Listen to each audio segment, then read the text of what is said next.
دھاندلی کی آپ بیتی۔ میں دھاندلی ہوں، میں انتخابات کے ماتھے کا کلنک ہوں، میں زور آوروں اور طاقتوروں کی باندھی ہوں اور کمزوروں کے خلاف استعمال ہوتی ہوں۔ میں ہر اس الیکشن میں حملہ آور ہوتی ہوں جس میں انتظامیہ کمزور، حکمران بے حس اور جانبدار ہوں، جہاں کا ایک فریق طاقت کے نشے میں چور ہو۔ میرا سہارا لے کر ہی امیدوار کامیابی کے جھوٹے جھنڈے گاڑتے ہیں۔ میری تاریخ بڑی قدیم ہے مگر میں آج کے جدید زمانے میں اسی طرح زندہ و جاوید ہوں۔ قیام پاکستان کے بعد 1991 میں پہلے صوبائی انتخابات ہوئے۔ میں نے اپنا بھرپور کام دکھایا۔ میرے کام پر حکمران جماعت خوش ہوئی اور اپوزیشن کے ہاتھ میں کچھ نہ آیا، اس لیے اپوزیشن نے میرا نام جھلو رکھ دیا۔ 1970 کے کئی حلقوں میں مجھے پھر بروئے کار لایا گیا، لیکن یہ معاملہ چل نہ سکا اور حسد کی ماری اپوزیشن نے دھاندلی کے خلاف تحریک چلا دی۔ میرا نام بدنام کر کے بالآخر حکومت ہی رخصت کر دی گئی۔ بعد ازاں میرے نام دھاندلی کو انگریزی کا خوبصورت نام ریفرینڈم دے کر اسے استعمال کیا گیا اور جنرل ضیاء الحق اسلام و اسلامی نظام کا نام لے کر خود منتخب ہو گئے۔ یہ الگ بات ہے کہ لوگ ریفرینڈم، دھاندلی اور جھلو کو ایک ہی سمجھتے رہے۔ جنرل مشرف کا ریفرینڈم بھی میرا ہی چمتکار تھا۔ میرا تازہ کارنامہ ڈسکا کے ضمنی انتخاب میں دیکھنے آیا ہے۔ مجھے جس قدر زیادہ استعمال کیا گیا، بالآخر الیکشن کمیشن بھی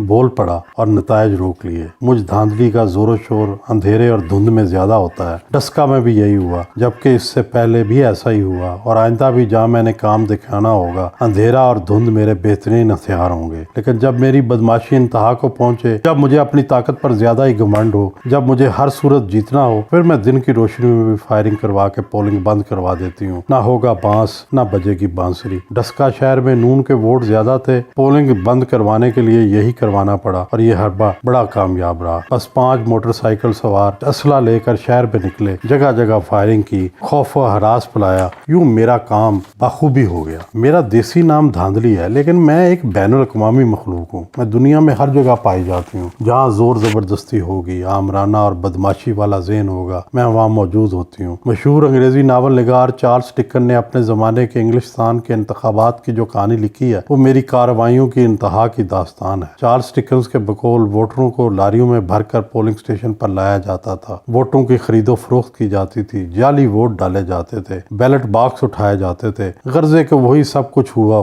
جو آج کل تزادستان میں ہوتا ہے، وہی سب کچھ اس زمانے کے انگلینڈ میں ہوتا تھا۔ وہاں حالات بدل گئے، شعور اور آگہی کی آندیاں چلیں اور میں دھاندلی وہاں سے اڑ کر یہاں آ گئی۔ ڈسکا میں جو کچھ ہوا یہ چھوٹا سا ٹریلر تھا۔ اگر اس رجحان کے راستے میں کوئی مزاحمت نہ ہوئی تو بلدیاتی انتخابات میں کھل کر کھیلوں گی اور پوری فلم چلاؤں گی، اور اگر موقع ملا تو پھر اگلے انتخابات میں بھی ہر طرف دھاندلی دھاندلی ہوگی۔ میں راز کی بات بتا دوں، دھاندلی کے لیے سازگار فضا وہ معاشرہ خود بناتا ہے جہاں جانبداری اور تعصب کا راج ہو، جہاں سے سچ اور انصاف کا جنازہ اٹھ چکا ہو، ایک دوسرے کے خلاف نفرت اور سیاسی مخالفت زوروں پر ہو۔ ڈسکا کی مثال لے لیں، دونوں اطراف کے ترجمانوں کے بیان سنیے، جانبداری، تعصب اور نفرت سے بھرے ہوئے۔ ایسے میں ہی دھاندلی کو فروغ ملتا ہے۔ کاش ان میں کوئی انصاف پسند یا سچا ہو، کوئی تو اپنی غلطی تسلیم کرے، یہ مان لے کہ ہم سے غلطی ہوئی، تو میں دھاندلی کہیں غائب بھی ہو جاؤں۔ لیکن جب تک دونوں طرف کے ترجمان اسی طرح جھوٹ اور جانبداری سے کام لیتے رہیں گے، میرے لیے ستہ خیرہ ہیں۔ دھاندلی ہر دور میں ہوئی ہے اور ہر دور میں اس وقت تک ہوتی رہے گی جب تک دھاندلی کرنے والوں کے اندر احساس جرم پیدا نہیں ہوتا۔ تزادستان میں انتظامیہ، عدلیہ اور فوج تینوں ادارے مختلف ادوار میں الیکشن کرواتے رہے ہیں۔ انتظامیہ نے 1970 سے پہلے کے تمام الیکشن کروائے جن پر انگلیاں اٹھتی رہیں۔ 1970 کے انتخابات فوج نے کروائے اور ان کو غیر جانبدارانہ اور منصفانہ انتخابات سمجھا جاتا ہے۔ بعد ازاں کئی انتخابات عدلیہ کی نگرانی میں بھی ہوئے۔ اب عدلیہ اور فوج دونوں انتخابی نگرانی کرنے سے معذوری اختیار کر چکے ہیں۔ ڈسکا کے انتخابات انتظامیہ نے کروائے ہیں اور آئندہ بلدیاتی انتخابات بھی اس انتظامیہ نے کروانے ہیں۔ اس لیے اگر مجھ دھاندلی کے سائے اور اثرات سے بچنا ہے تو اب اسے انتظامیہ کی ایسی جانچ پڑتال کی جائے اور ایسی سزا دی جائے کہ وہ آئندہ میری آؤ بھگت نہ کریں۔ اخباری نمائندے اکثر مجھ دھاندلی سے سوال کرتے ہیں کہ آپ تزادستان کی کب جان چھوڑو گی؟ تو میں ہنس کر جواب دیتی ہوں، میں اس دن تمہاری جان ہمیشہ کے لیے چھوڑ دوں گی جس دن تم میں سے ایک بھی سچا انسان پیدا ہو گیا اور اس نے مان لیا کہ میں دھاندلی کا ساتھ نہیں دے سکتا، اس لیے کہ کہ میں دھاندلی کے خلاف ہوں۔ جس دن ایسا ہو گیا اس دن سے میرا زوال شروع ہو جائے گا۔ جس دن دھاندلی کرنے والوں میں احساس